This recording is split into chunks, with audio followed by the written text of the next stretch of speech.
গৌর পাবে যাবে। মনরূপী ধেনু বড় চঞ্চল। ভগবান নবলক্ষ ধেনু চারণ করেন। নবলক্ষ মানে কি?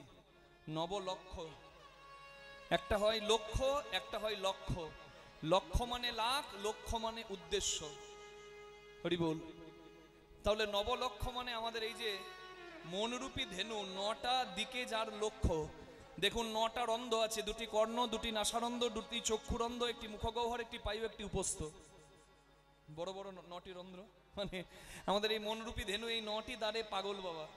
কেউ কোনো কিছু দেখে ভুলে যায়, কেউ কোনো কিছু শুনে ভুলে যায়, কেউ কোনো কিছু পেয়ে ভুলে যায়, কেউ কোনো কিছু অনুভব করে ভুলে যায়। আমাদের এই যে মন যে চঞ্চল, এই নটা দ্বারেই চঞ্চল হয়ে থাকে। এই মনরূপী ধেনুকে কেউ যদি সংযত করতে পারে এবং সংযম যদি কারোর মধ্যে আসে এবং সে যদি এই মনরূপী ধেনুকে তার চরণে দিতে পারে, তারই হয় ধেনুচারণ সার্থক। নিতাই গৌর হরি বল। রাধে। তাহলে মনরূপী ধেনু বড় চঞ্চল। গীতার একটা শ্লোকে অর্জুন ভগবানকে জিজ্ঞাসা করছেন, আমার মন চঞ্চল, আমি কি করব? ভগবান বললেন, অর্জুন শোনো, দুটি কাজ করো। কি কাজ? চঞ্চলং হি মন কৃষ্ণ প্রমাথি বলভদ্রং তস্মাহং নিগ্রহং মন্যে বায়ুরিব সুদুষ্করম। আমার মন চঞ্চল, আমি কি করব? তখন ভগবান উত্তর দিলেন, অসংশয় মহাবাহু মনো দুর্নিগ্রহম চলম অভ্যাসনত কন্তেও বৈরাগ্য ন চ গৃহতে। দুটি কাজ করলে তবে মনকে স্থির করা যায়। আর মন যদি কারো স্থির না হয়, তার কোনো কাজ হবে না, কোনো সাধনায় সিদ্ধি হবে না। হরি বল। এটাই গৌর প্রেমানন্দে হরি বল। হরি হরি হরি বল, হরি বল, হরি বল। তাহলে মনকে স্থির করার দুটি উপায়। একটা হচ্ছে অভ্যাস। এই যে অভ্যাস করছেন বাবা, আজকে যা পাচ্ছেন, কি পাচ্ছেন? কৃষ্ণ প্রসাদ পাচ্ছেন, তাই তো? এই মাসটা কি মাস? অগ্রহায়ণ মাস। কার্তিক মাসে দামোদর মাস, অন্যতম ভগবানের প্রিয় মাস। সেই মাসটিতে আপনারা ভগবানের সেবা পূজা করেছেন। প্রাত জাগরণম, হরিশরণম, স্নানম, তুলসী সেবনম, দীপ দানম, ব্রতোজ্জাপনম। এই হচ্ছে 5টি কর্ম দামোদর মাসে আপনারা করেছেন। এই অগ্রহায়ণ মাসটার মাহাত্ম্য কি জানেন? অগ্রহায়ণ মাস মানে অগ্রে আসে বলে অগ্রহায়ণ নাম। এখনকার বছর শুরু হয় বৈশাখ থেকে, কিন্তু অগ্রহায়ণ মাস থেকে বছর শুরু হতো। অগ্রহায়ণ, অগ্রে আসে বলে অগ্রহায়ণ তার নাম। এই অগ্রহায়ণ মাসে আমরা যে একাদশীটা এখন পাবো সামনে, একাদশী কেউ করেন? হাত তুলুন তো একটু। বাহ, সবাই করেন, খুব ভালো। কৃষ্ণ প্রসাদ গ্রহণ করছেন আপনারা, একাদশী করছেন আপনারা। এর থেকে উত্তম পন্থার কি হতে পারে? ধন্য আপনারা, আমার এখানে আসাটাও ধন্য। এই আমরা উত্থান একাদশী পার করলাম, আবার আসছে সামনে উৎপন্না একাদশী। উৎপন্না মানে কি? একাদশীর জন্ম হয়েছিল এই উৎপন্না একাদশী থেকে। একাদশী যে পালন করেন, আমরা শয়ন উত্থান পাশমোড়া এই 4টে খুব মানি, শয়ন উত্থান পার্শ্ব ভৈমী, কিন্তু উৎপন্না একাদশীতেই হয়েছিল একাদশীর জন্ম। আর এই উৎপন্না একাদশীটা পড়ছে কোন মাসে? অগ্রহায়ণ। এই জন্য বুঝতে পারছেন, অগ্রহায়ণ মাস, অগ্রে আসতো, ওই জন্য অগ্রহায়ণ, অগ্রে আসে বলে অগ্রহায়ণ নাম। এই উৎপন্না একাদশী ভগবান তিনি দেবতাদেরকে বাঁচাবার জন্য মূর নামে দৈত্যর সঙ্গে যুদ্ধ করেছিলেন। মূর নামে দৈত্য দেবতাদেরকে তাড়িয়ে স্বর্গরাজ্য থেকে বিতাড়িত করে তারা স্বর্গরাজ্য দখল করেছিলেন। মূর দৈত্য এত শক্তিশালী ছিলেন। সেই মূর নামে দৈত্য প্রতি ভয়ে ভীত হয়ে শিবের কাছে এসে দেবতারা জানায় যে প্রভু রক্ষা করুন। শিব বলে, আমার ক্ষমতা নেই, এই ডিপার্টমেন্ট ভাগ আছে, যার ডিপার্টমেন্ট তাকে বলো। গিয়ে বললেন শ্রী বিষ্ণুর কাছে, ভগবান গোলক বিহারী হরি মূর নামে দৈত্যের সঙ্গে যুদ্ধ করলেন, বহু বছর যুদ্ধ করলেন। ভগবান তিনি বিশ্রাম চাইলেন। এই বিশ্রাম চাওয়াটাও ভগবানের একটা ইচ্ছা, কারণ ভগবান কোনো উদ্দেশ্য ছাড়া কোনো কাজ করেন না। ভগবান শুয়ে আছেন কোথায়? একটা গুহার মধ্যে। মূর দৈত্য সেই ফাঁকে এসেছে ভগবানকে শেষ করবে বলে, কিন্তু ভগবানের ইচ্ছাতে অসাধ্য সাধন হয়। মূর্খ মূর দৈত্য এটুকু জানে না। যার শক্তিতে শক্তিমান তার কাছে এসেছে শক্তি দেখাতে। আর ভগবান শয়নে থাকলে কি হবে? তার ভেতর থেকে একটা জ্যোতি বের হলো, আর সেই জ্যোতির সেই অগ্নিস্পৃহা ওই মূর দৈত্যকে পুড়িয়ে শেষ করে দিল। সেই জ্যোতির্ময়ী, একটা অপূর্ব জ্যোতির্ময়ী ভগবানের কাছে দাঁড়িয়ে আছে, ভগবানের কাছে হাত জোর করে দাঁড়িয়ে আছে। ভগবান বললেন, কে তুমি? বলে, তোমার থেকে আমার জন্ম হয়েছে, তাই আমার নাম হচ্ছে উৎপন্না। প্রভু তুমি আমাকে আশ্রয় দাও, তুমি কোথায় থাকতে চাও? জগতে ভক্তরা উপবাসী হয়ে যখন তোমার ভজনা করবে, শুদ্ধ সদাচারী হয়ে যখন তোমার উপাসনা করবে, হরি স্মরণ করবে, হরি রূপে বসে আমি সেইখানে থাকতে চাই। উৎপন্নাকে বললেন, বেশ, তুমি উৎপন্না, তুমি একাদশীতে বাস করবে। নিতাই গৌর প্রেমানন্দে হরি হরি হরি। তাহলে এই পবিত্র মাসে বসে আপনারা হরি কথা শুনছেন, কি কম ভাগ্যের কথা মা? হ্যাঁ, তাহলে বললেন এটাই অভ্যাস। মনকে স্থির করার একটা প্রথম কাজ হচ্ছে অভ্যাস করো। কি অভ্যাস? এই যে করছেন। আজকের দিনটা কিভাবে গেল একবার ভাবুন তো। অন্যান্য দিন কেমন যায়? পরনিন্দা পরচর্চা নাকি? ওর বউ ভালো নয়, ওর মেয়ে ভালো নয়, ওর ছেলেটা চন্ডাল, আর আমি একবারে ধোয়া তুলসী পাতা। এই শোনেন, আর না হলে সিরিয়ালের বাজে বাজে কথা শুনবেন। দুটো বিয়ে, চারটে বিয়ে, শিক্ষার কিছু নাই, সমাজটাকে নষ্ট করছে। সিরিয়ালগুলো বানাচ্ছে কারা জানেন? ওই কলকাতার শহরের কিছু কিছু অসুস্থ মস্তিষ্কের মানুষ। আমি বলবো অসুস্থ মস্তিষ্কের মানুষ। তারা গ্রাম বাংলার সংস্কৃতিকে নষ্ট করে দিচ্ছে। ওখানকার সংস্কৃতি হচ্ছে মানে অসভ্যের মতো 3-4টে বিয়ে করবে আর নির্লজ্জের মতো ক্যামেরার সামনে এসে দাঁড়াবে। জানেন তো নাকি? নামগুলো বলার দরকার আছে? কার কটা বিয়ে বলার দরকার নেই। আপনারা আমার থেকে বেশি ভালো জানেন, আপনারা সিরিয়াল সিনেমা বেশি দেখেন, আমরা তো সময়ই পাই না। যে দেশে যায় সে দেশের ভক্তদের মন জয় করার জন্য সব দিকটাই আয়ত্ত করতে হয়। কেউ যদি বলে না কীর্তনের পদাবলী শুনবো, পদাবলী দিয়েই সম্পূর্ণ কীর্তন গাইবো। কেউ যদি বলে সম্পূর্ণটা কথা শুনবো, হরি কথা, কথা দিয়েই হবে। কেউ যদি বলে না 1 ঘন্টা শুধু ভজনই হবে, তো ভজনই হবে। এই সব আয়ত্ত করতে গিয়ে মা আমাদের তো সিরিয়াল সিনেমা খুব একটা দেখা হয় না, আপনারা ভালো দেখেন, তাই আপনাদেরকে বলতে পারছি আমি। ওই 5টা 10টা বিয়ে করবে আর অসভ্যের মতো মুখটা দেখাবে। আমরা বেশ্যা নমনী কাদের বলি?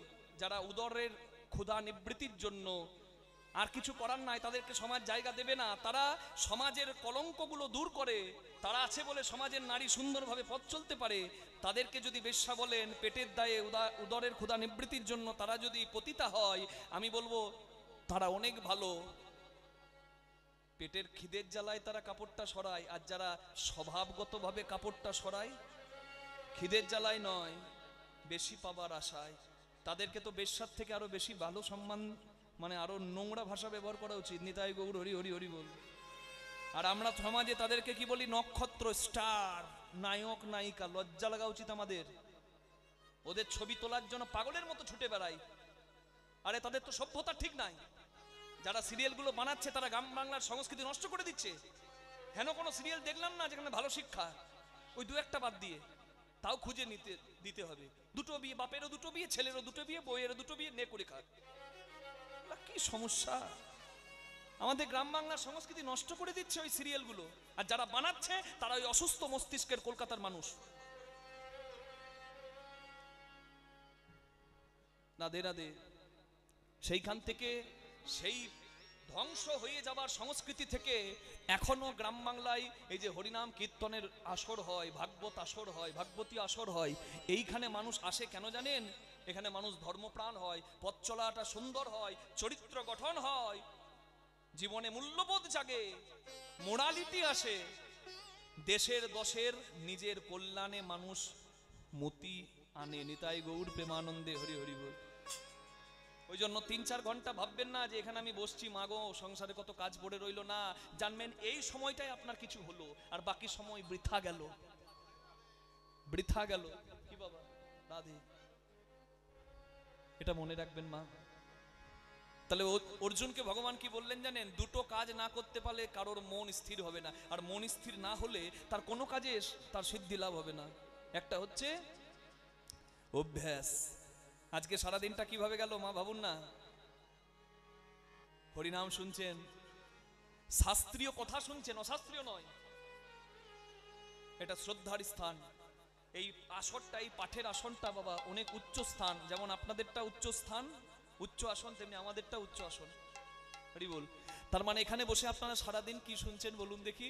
ভগবানের কথা, শাস্ত্র কথা, হরি কথা, জীবনের চরিত্র গঠন হবে এমন কথা। আর আজকে যা পাচ্ছেন কৃষ্ণ প্রসাদ পাচ্ছেন। হরি বল। তাহলে প্রসাদ পাওয়া হলো ভালো কথা শুনছেন, যাদের সঙ্গে মিশছেন সৎসঙ্গ, যা পাচ্ছেন সৎ আহার, যা শুনছেন সৎ কথা। এই সৎ সঙ্গ একদিন হচ্ছে, এটা যখন মানুষের অভ্যাসে দাঁড়িয়ে যাবে, সৎসঙ্গ না করলে, প্রসাদ না পেলে, সাধুসঙ্গ না করলে, হরি কথা না শুনলে যখন মানুষ থাকতে পারবে না, তখন মানুষের ওই অভ্যাসের গুণে কি আসবে জানেন? বৈরাগ্য আসবে। বৈরাগ্য বিদ্যা নিজ ভক্তি যোগম মহাপ্রভু করেছিলেন। কঠিন তীব্র বৈরাগ্য। শীতকালের দিনে একটা চাদর নাই, ওই গম্ভীরাই মাটিতে গড়াগড়ি দিচ্ছে, হা কৃষ্ণ হা কৃষ্ণ। মুখে বললে হবে না আমি চৈতন্যের দাস, আর চৈতন্যের দাস হবো আর একটুকু বৈরাগ্য নাই, কি হবে এহেন আচরণে? রাধে। ভগবানের মধ্যেও ছিল, ভগবানের 6টি গুণ, ঐশ্বর্য সমগ্রস্য বীর্য যশ মাধুর্য শ্রীয় জ্ঞান বৈরাগ্যস্যৈব সন্ন্যাং ভগৈতিঙ্গনা। ঐশ্বর্য মাধুর্য শ্রী জ্ঞান যশ বৈরাগ্য। বৈরাগ্য কৃষ্ণ ভগবানেরও 6 গুণের মধ্যে একটা আছে বৈরাগ্য। এই বৈরাগ্য না থাকলে কেউ পুরুষোত্তম হতে পারে না। তাহলে বৈরাগ্য হচ্ছে কঠিন জিনিস। বৈরাগ্য মানুষের আসে কখন জানেন? এই অভ্যাসের গুণে। অভ্যাস নতু কন্তেও বৈরাগ্য নচ গৃহতে। হরি বল। মানুষের যখন বৈরাগ্য আসবে, বৈরাগ্য ব্যাপারটা কি জানেন তোমার? মানে যেটা না খেলে বাঁচবো না, হ্যাঁ হরি বল, যাকে না পেলে বাঁচবো না, যেখানে না গেলে বাঁচবো না, এই সমস্ত নৈরাশা যখন মানুষ ছেড়ে দিয়ে নিজেই আত্মতৃপ্তির পথটা সন্ধান করবে, মানুষ তখন হবে প্রকৃত আনন্দের অধিকারী। নিতাই গৌর হরি হরি হরি হরি বল। জগতে আপনাকে কেউ সুখী করতে পারবে না, জগতে আপনাকে কেউ আনন্দ দিতে পারবে না। আনন্দ দিতে পারে আনন্দময় ভগবান, যিনি আছেন আপনার হৃদয় মন্দিরে, তাকে সন্ধান করুন। হরি বল হরি বল। বিষয় পঞ্চক আর ভূত গণ এরা তোর পর কেউ নয় আপন। ওরে ভাই, কেউ নয় আপন। পর প্রেমে হয়ে অচেতন, ভুলিস কেন আপন জলে, ভুলিস কেন আপন জনে। যেতে হবে আসল নিকেতনে। মা ঘর কোথায়? আমি যদি জিজ্ঞাসা করি ঘর কোথায়, কেউ বলবেন টাকিতে, কেউ বলবেন হাসনাবাদে, কেউ বলে বসিরহাটে, আমরা বলবো বীরভূমে। এটা কোনো ঘর নয়। এই নাট্যমঞ্চের আমরা এক একটা জায়গা পেয়েছি, এগুলো গ্রিন রুম। রাধে রাধে। এটা স্টেজ, এরপরে কিন্তু যেতে হবে গ্রিন রুমে। রাধে রাধে। এই পারে তোর বসত বাড়ি রে, ওমন ওই পারে তোর বাসা, দু চার দিনের জন্য রে শুধু মিছে ভবে আসা। এই পারে তোর বসত বাড়ি রে, ওরে মনে ওই পারে তোর বাসা, এই পারে তোর বসত বাড়ি রে। এটা আসল ঘর নয় মা, আসল ঘরে যেতে হবে। তাই আজকে কীর্তনটা এই জন্যই করা, যে যাওয়াটা যেন আনন্দের হয়। কি মা? মরিতে চাহি না আমি সুন্দর ভুবনে, মানবের মাঝে আমি বাঁচিবারে চাই। মরতে কে চায়? কিন্তু মর্তধামে এসেছেন, মর্ত বাঁচতে নয়। একটা কথা খুব জ্ঞানী মানুষ বলেছেন, বেঁচে আছো এই আশ্চর্য, নাই তো কারোর ব্রহ্মচর্য। যদি থাকতো একটু ধৈর্য, মন অধৈর্য হতাম না। হরি বল। মন কারোর কথা শোনে না। কত বড় কথা বলছি আমি, একটু মা বিচার করুন। আমি বললাম বেঁচে আছো এই আশ্চর্য, বেঁচে থাকাটা আশ্চর্য, মৃত্যুটা কোনোদিন আশ্চর্যের নয়। যতবার চোখটা বন্ধ করেন ততবার অচৈতন্য হন। যদি ঘুম ভাঙে সকাল, আর যদি না ভাঙে তো পরকাল, নাকি? বেঁচে আছো এই আশ্চর্য, নাই তো কারোর ব্রহ্মচর্য। তাহলে জগতে যারা আমরা ব্রহ্মচারী বলে মানি, তারা স্বইচ্ছায় ব্রহ্মচর্য ধারণ করেছেন। তবে ব্রহ্মচর্য ধারণ করা সম্ভব নয়, কেন জানেন? কারণ আপনার ইচ্ছা না থাকলেও, হরি বল, সেই পবিত্র ধন ধ্বংস হয়। নিতাই গৌর হরি হরি বল। বহির্গমনের দ্বার দিয়ে নির্গত হয়। তাই তো বলা হচ্ছে বেঁচে আছো এটা আশ্চর্য, নাই তো কারোর ব্রহ্মচর্য। থাকতো যদি একটু ধৈর্য, অধৈর্য হতাম না, মন কারোর কথা শোনে না। আপনি হিন্দু হন, আপনি মুসলমান হন, আপনি বৌদ্ধ হন, মানে বুদ্ধিস্ট হন, যে ধর্মেরই হন না কেন, প্রত্যেক ধর্ম কিন্তু মানুষকে ভালো উপদেশ দেয়। কিন্তু ধর্মটাকে যখন খারাপভাবে পরিবেশন করা হয়, তখন মানুষের সর্বনাশ হয়ে যায়। রাধে। হাওড়া স্টেশনে যাওয়ার রাস্তা আলাদা, বাসে যেতে পারেন, ট্রেনে যেতে পারেন, বাইকে যেতে পারেন, পার্সোনাল গাড়িতে যেতে পারেন। যাওয়ার রাস্তা আলাদা, যাওয়ার পথ আলাদা, কিন্তু যাওয়ার জায়গা একটাই। যেখান থেকে আসে জীব সেথাই যাবে ফিরে। সনাতন হিন্দু ধর্মে 5টি পদ্ধতি: সৌর, শাক্ত, শৈব, গাণপত্য আর বৈষ্ণব। সূর্য ভক্ত সৌর, গণেশ ভক্ত গাণপত্য, শিব ভক্ত শৈব, কালী ভক্ত শাক্ত, হরিভক্ত বৈষ্ণব। পন্থা আলাদা, কিন্তু পরম ব্রহ্মের উপাসনাটাই হচ্ছে জীবনের উদ্দেশ্য। হরি বল। যেতে হবে বাবা, যাব না কেউ বলতে পারবে না। যাবার রাস্তাটা কি জানেন? একটাই পথ, পথটার নাম সত্য পথে মন করো আরোহণ, প্রেমের বাতি জ্বালি রহয় অনুক্ষণ। পথটার নাম সত্য পথ। তাহলে পথটা হবে সত্য পথ। ঊর্ধ্বং গচ্ছন্তি সত্যস্তা, গীতার বাণী বলে খেতে ভালো লাগুক আর না লাগুক রোজ খাও তিতা, পড়তে ভালো লাগুক না লাগুক রোজ পড়ো গীতা। আমরা তো ভালো জিনিস সহ্য করতে পারি না। হ্যাঁ, মাংসতে মাংস বৃদ্ধি, দুধে বাড়ে বল, ঘৃতেতে লাবণ্য বৃদ্ধি, শাকে বাড়ে মল। কে মানবে যে মাংস খেলে মাংস বাড়বে? শরীরে মাংস খাবার দরকার নাই, এটা বললেও মানুষ শুনবে না। কিন্তু আমি কোনো অবৈজ্ঞানিক কথা বলি না। আমি কেমিস্ট্রি অনার্সের স্টুডেন্ট। যেটুকু বলি জেনে বলি, শাস্ত্রসম্মত বলি, বিজ্ঞানসম্মত বলি। তাই চোখ বন্ধ করে বিশ্বাস করতে পারেন, কোনো অসুবিধা নাই। মাংসতে মাংস বৃদ্ধি, দুধে বাড়ে বল। একটা বাচ্চা ছেলে মাতৃস্তনদুগ্ধ পান করছে, তার সব রকমের পুষ্টিগুণ সে পেয়ে যাচ্ছে। কি বাবা, দুধ খাবে? বলুন কাউকে, বেটা এক গ্লাস দুধ খা। দুধ খেলে গ্যাস হবে। দুধ খেলে গ্যাস হয়? আগে অখাদ্য কুখাদ্য খেয়ে পেটের 12টা বাজিয়ে দিয়েছে, আর দুধটা ভালো জিনিসটা ভালো লাগবে কি করে মা? সর্বনাশটা তো করে ফেলেছি, লিভারে ফ্যাট তো জমিয়ে দিয়েছি, আর কি হবে? মাংস খেলে মাংস বৃদ্ধি হবে। মানুষ যখন পশুর মতো আচরণ করত, বনে পশু শিকার করে কাঁচা মাংস খেত, মানুষ কি এখন কাঁচা মাংস খায়? কি বলুন না, খায় কেউ কাঁচা মাংস খায়? হ্যাঁ, রাক্ষসী খাবে, মানুষ খাবে না। খায় কি? তাহলে মানুষ কেন খায় না? মানুষ আগুনের ব্যবহার জানলো, তখন রন্ধন করে খেতে জানলো। তাহলে পশুত্ব থেকে মানুষ মনুষ্যত্বতে ফিরলো। তাহলে মাংস খেত, এখন তো আর কাঁচা মাংস কেউ খায় না, সেটাও হচ্ছে পরিবর্তন, অভিযোজন। ঠিক তেমনি মানুষকে আরো সভ্য হওয়ার দরকার আছে। মাংস আহারের কোনো প্রয়োজনই নাই, সমস্ত রকম পুষ্টিগুণ একটা শুদ্ধ আহারে আছে। তাই মুরগির ঠ্যাং চেবানো ছেড়ে এবার ভালো পথে আসুন মা। অনেক হলো, আর কতদিন? 40-50 বছর হয়ে গেল, সারা জীবন চলবে নাকি? হসপিটালে যান, আপনাদের এই বসিরহাটে, হাসনাবাদে, টাকিতে হসপিটালের বেডগুলো দেখুন কারা ভর্তি করে রেখেছে।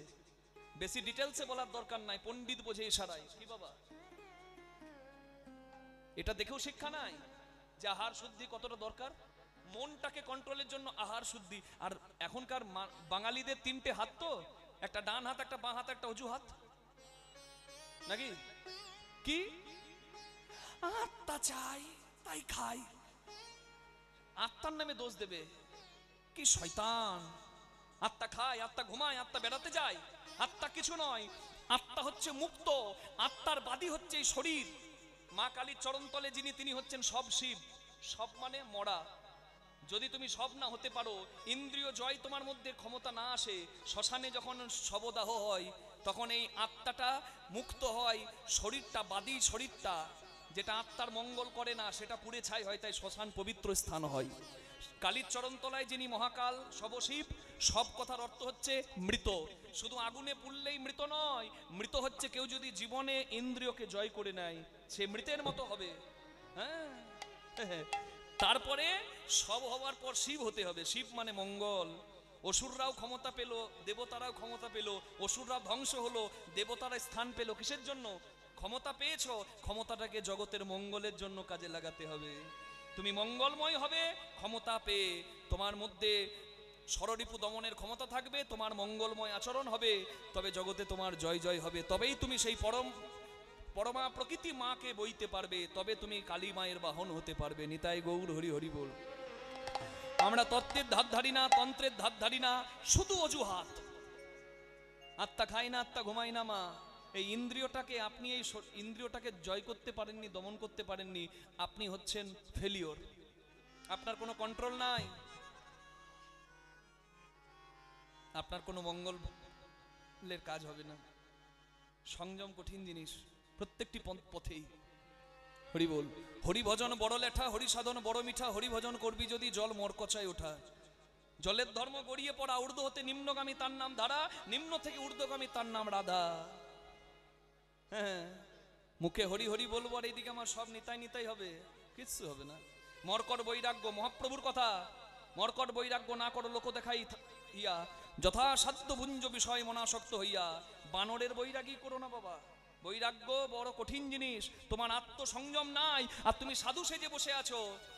একটা বানরকে ঘরে আনলে বানরটাকে আপনি শিখিয়ে দেবেন সব কিছু, কাপড় কাচা, ঘর মোছা, ঘর পরিষ্কার করা সব করবে। কতদিন? যতদিন না পাঁচিলের ওপর একটা লেজ তোলা বানরই দেখবে। ও দেখলেই যা শিখিয়েছিলেন সব শেষ, ওই দিকে দৌড়াবে। নিজের মধ্যে সংযম নাই, হরি ভজনও তোমার হবে নাই। নিতাই গৌর প্রেমানন্দে হরি বল। রাধুনি হইবি ব্যঞ্জন নাধিবি, হাড়ি না ছইবি তাই, পতঙ্গের জালে মাতঙ্গ বাঁধিবি, পীড়িতি পাইবি তাই। প্রেম কি বাজারে বিক্রি হয় নাকি? যে 10 কিলো প্রেম দাও, অত সহজ? প্রেম অনেক ঊর্ধ্বের বস্তু, যার জন্য ভগবানও কাঙাল। ভগবানের অভাব কিছু নাই, তথাপি শুদ্ধ ভক্তির জন্য ভগবান কাঁদে। প্রেম অনেক উচ্চ স্তরের বস্তু, আর সেই প্রেম পেতে গেলে কি করতে হয়? জানতে হয়, রান্না জানতে হয়। রাঁধুনি যদি পাকা হয়, কতটুকু তেল মশলা দিলে কি স্বাদ হবে পাকা রাঁধুনি জানে। আর রাঁধুনি যদি কাঁচা হয়, পটলের ঝোল করবে আর ওই ঝোলটা মাঝে মাঝে হাতাতে করে তুলে ফুরুত করে টানবে আর বলবে লবণ একটু কম হয়েছে, একটু লবণ দাও গো। ও লবণ দিচ্ছে মানে কেউ দিতেই জীবন গেল, ওর আর কিছু পাওয়া হলো না। রাসলীলায় যত ফুল ফুটেছিল বৃন্দাবনে, মধুকরকে বলেছিল তোমরা নষ্ট করো না আমায়, তোমার সেবায় লেগেছি তো, এবার কিছু রাখতে দাও গোবিন্দ সেবার জন্য। কি জগতে দরকার আছে, আমি দরকার নাই বলছি না। গৃহী মানুষের দরকার নাই, সন্তান দরকার নাই, সব দরকার আছে। তবে বুঝতে হবে দরকার যন্ত্রের ব্যবহারটা সঠিক হচ্ছে কিনা। রাধে রাধে। রাঁধুনি হইবি ব্যঞ্জন রাঁধিবি, হাড়ি না ছুঁইবি তাই। আমি যে কথাগুলো বলছি গুরু ঘরের কথা, এগুলো হচ্ছে প্রকৃত তত্ত্ব বাবা। এগুলো সাধু মুখে সৎসঙ্গে কৃপা বলে পাওয়া যায়। তাই আমি যেগুলো বলছি মা, বিশেষ ভেঙে বলতে পারবো না, ইশারায় বলবো, বুঝে আপনাকে নিতে হবে। রাঁধুনি কাজ রান্না করা, সংসারের কাজ সংসার করা। রাঁধুনি হইবি ব্যঞ্জন রাঁধিবি, হাড়ি না ছুঁইবি তাই। কি রাঁধুনি রান্না করবে? রাঁধুনি রান্না করে কি এঠো করবে না প্রসাদ পাবে? বলুন দেখি। ভগবানের সেবার ধন এঠো করার অধিকার রাঁধুনির আছে? তবুও রাঁধুনি হয়ে আমরা এঠো করে যাচ্ছি সারা জীবন। রাধে রাধে। মন্দিরটাকে অপবিত্র করছি সারা জীবন। আমরা বুঝি না কতটুকু প্রয়োজন, কতটুকু প্রয়োজন নেই। হ্যাঁ, রাধে রাধে। এই দেখুন, রাঁধুনির কাজ রান্না করা, সংসারের কাজ সংসার করা। রাঁধুনি হইবি ব্যঞ্জন রাঁধিবি, হাড়ি না ছুঁইবি তাই। সারা জীবন মন যদি হাড়িতে পড়ে থাকে কিচ্ছু হবে না। মনটা হাড়ি থেকে নাও, চরণে দাও, তবে তো পতঙ্গের জালে মাতঙ্গ বাঁধিবি, পীড়িতি পাইবি তাই। মাতঙ্গ মানে হাতি, পতঙ্গ মানে পোকা। আমি যদি বলি মাকড়সার জালে একটা হাতিকে বাঁধুন তো মা, আপনারা বলবেন কীর্তনিয়া রাত জেগে জেগে কীর্তন করে মাথাটা খারাপ হয়ে গেছে। লোহার শিকলে হাতি বাঁধা যায় না বলে মাকড়সার জালে বাঁধবে। এ মাকড়সার জাল হচ্ছে ধৈর্যের জাল, আর হাতি হচ্ছে কৃষ্ণ প্রেম। ধৈর্যের জাল যদি থাকে রাধার মতো, তুমি কৃষ্ণ প্রেমের মতো উন্মাদ হাতিকে বাঁধতে পারবে। নিতাই গৌর হরি হরি হরি হরি।